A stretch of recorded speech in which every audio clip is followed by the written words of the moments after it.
presidente Lula encaminhou ao Congresso Nacional em julho um projeto de lei que proíbe a prática de castigos corporais em crianças e adolescentes. A nova lei vai modificar o ECA, o Estatuto da Criança e do Adolescente. Pais, professores e babás que derem beliscões, empurrões, puxões de cabelo e principalmente palmadas serão penalizados. A lei da palmada, como está sendo chamada, é o tema do Via Justiça de hoje. Participam do programa o juiz José Honório de Rezende, substituto cooperador nas várias da Infância e Juventude de Belo Horizonte, e a psicóloga judicial Rosilene Miranda Barroso da Cruz. Numa parceria da TV Assembleia com a Mages, a Associação dos Magistrados Mineiros, está no ar o Via Justiça.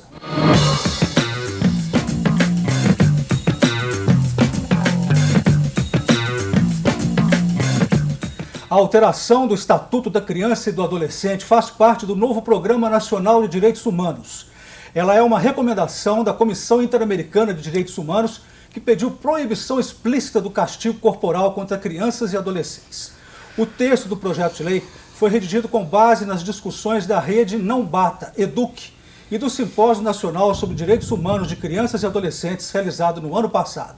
O tema é polêmico. A palmada educa ou não? Vamos agora ao debate com os nossos convidados. Castigos corporais são mesmo necessários? Psicóloga judicial Rosilene. Não, na verdade, a criança ela não pode receber castigos corporais porque não são métodos educativos. Né? Se uma criança ela aprende que a lei é a do mais forte, não a do respeito, da autoridade, da compreensão, isso sem dúvida vai impactar o desenvolvimento dessa criança. Opinião do senhor, doutor? Não, a violência ela não educa. Na verdade, a violência ela gera mais violência e ensina de uma forma perversa de que a violência é uma forma de resolver conflitos. É um equívoco. Uma pesquisa do Instituto Datafolha mostrou que a maioria dos entrevistados é contra a proibição de palmada e beliscão em crianças. Veja os números. 54% são contra o projeto de lei do governo. 36% apoiam a proposta. A pesquisa revelou que os meninos apanham mais que as meninas. Já apanharam no país 74% dos homens e 69% das mulheres. 72% declararam ter sofrido algum tipo de castigo físico. 16% disseram que costumavam apanhar sempre. As mães batem mais nos filhos do que os pais. Entre as mulheres, 69% disseram ter dado algum tipo de castigo físico aos filhos, contra 44% dos pais. O Datafolha ouviu 10.905 pessoas entre os dias 20 e 22 de julho. A margem de erro da pesquisa é de 3 pontos percentuais. Não parece aos senhores que vai ser difícil mudar a cultura da palmada, começando pelo senhor juiz José Honório? De fato, é difícil, não é? É uma realidade que deve se iniciar com a própria preparação dos pais. A função de ser pai, o primeiro ponto, aquele que se propõe a essa missão, ele deve restar-lhe claro que ele não pode usar de violência, não pode usar de agressão para educar os seus filhos. Isso, como eu disse, na verdade a violência ela estimula a mais violência e acaba reproduzindo uma ideia de que é uma forma de se resolver conflito. Isso baixa a autoestima da criança, isso gera muitas vezes o abandono de lar. Então é muito complexo isso. O pai, muitas vezes, que agride, perde o controle, quem usa a força não equilibra a força. Então isso tem muito mais pontos negativos do que positivos. Educar, antes de tudo, é um diálogo e a autoridade não se faz pela força. O juiz falou em pontos positivos. Quais seriam esses pontos, psicóloga? Na realidade, o que ocorre é o seguinte, né? Uma criança que aprende pelo diálogo, né? Uma criança não é um ser irracional, né? Se a gente quiser levantar, se eu quiser levantar e te dar um tapa, você está protegido, você tem seu direito protegido. Eu não posso bater em você. Os homens não podem bater nas mulheres. E agora se reivindica o direito de continuar batendo nas crianças. O que se quer é continuar provocando dor numa criança. Com qual objetivo? Será que vai se continuar acreditando que é a dor é que vai ensinar? Que se a criança sentir dor, ela vai realmente interromper o comportamento? Provavelmente sim, naquele momento. Só que é um efeito a curto prazo, porque essa criança vai aprender a não repetir aquele comportamento na presença do agressor, que é isso que a gente vê na prática. Vamos ver o que a população diz sobre a lei da palmada. Reportagem nas ruas de Belo Horizonte. Eu acho que o governo tem outras prioridades, né? Então seria, né, uma hora assim de... O governo está, assim, olhando outras coisas. Educação, né, a questão da violência. Eu acho que o espancamento não é certo. O pai tem que conversar direitinho com o filho, né? Chamar atenção, falar o que é certo e o que é errado. Castigo físico não educa ninguém. O que educa é conversar, dialogar e amor. Eu acho que está na hora do governo parar de interferir na vida das pessoas. Eu acho que existem leis para os abusos. Então você tem leis aí para abuso de incapaz, de menor. É aplicar a lei. Se algum pai está excedendo, que aplique-se a lei. Agora ninguém pode entrar na casa de alguém e impedir. E vai continuar acontecendo. Quem usa da violência para maltratar os filhos vai continuar usando, independente da lei ou não. As leis é que não são usadas e falta educação ao povo também. Eu acho que você não pode determinar por decreto que as pessoas parem de ser violentas umas com as outras, até com os filhos.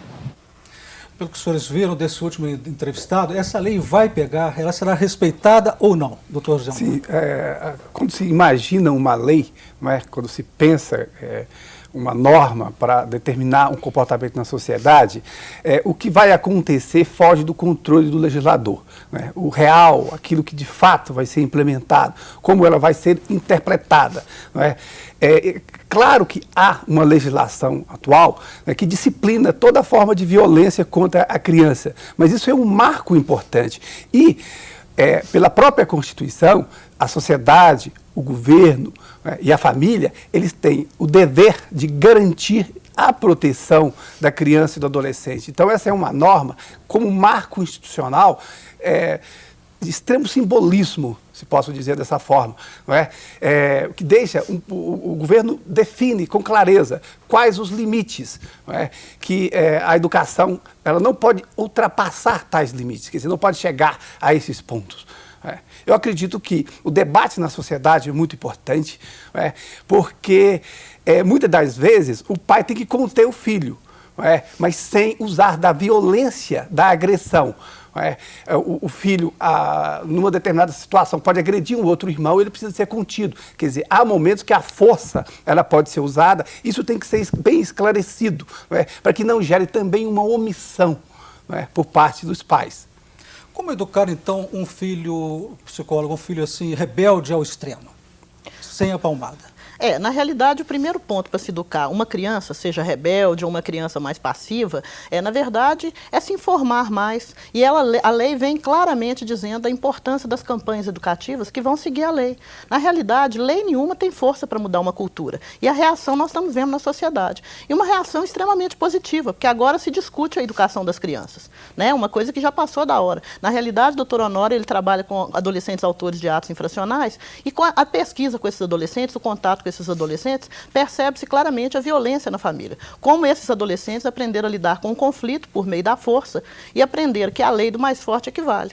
E, na realidade, uma palmada, ela não vai educar aquela criança. A explicação, sim. O contato com o filho, o olho no olho, a contenção física, como ele diz, muitas vezes é necessária. Mas você pode segurar a criança. A gente cansado de saber como é que é isso, você pode segurar. Você não precisa dar uma palmada. E mais...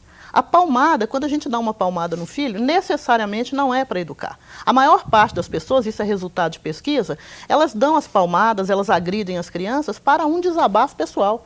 Elas estão desabafando mesmo, então a força sempre excede. Olha o tamanho de um adulto, olha o tamanho de uma criança. Nós temos vários resultados na vara civil de crianças que levam uma palmada e tropeçam e batem a cabeça no chão.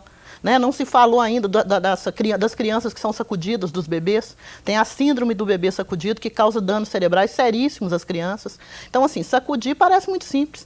O bebê está chorando muito, a pessoa sacode e acha. Isso não é violência.